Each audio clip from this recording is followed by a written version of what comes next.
తెలుగుదేశం పార్టీలో చేర్పించుకోవడం జరిగింది ముఖ్యమంత్రి గారు. అయినా మేమేం బాధపడలేదు.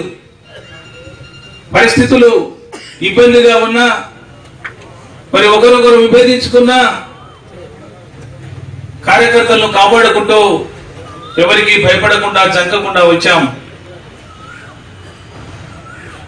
కానీ ఆ తర్వాత జరిగినటువంటి భూమానారెడ్డి గారు చనిపోవడం, ఆ తర్వాత కొత్తగా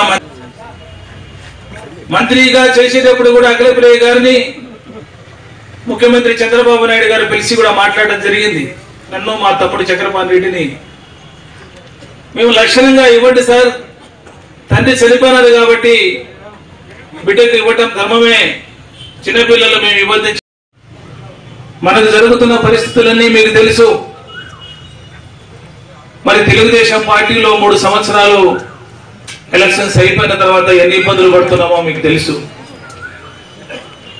అంతకుముందు ఇన్ఛార్జిగా నంద్యాల నియోజకవర్గ తెలుగుదేశం ఇన్ఛార్జిగా ప్రకటించినప్పుడు ఈ నియోజకవర్గ ప్రజలకు, నియోజకవర్గానికి సేవ చేస్తామనే ఒక భాగ్యం కలిగింది. మరొకసారి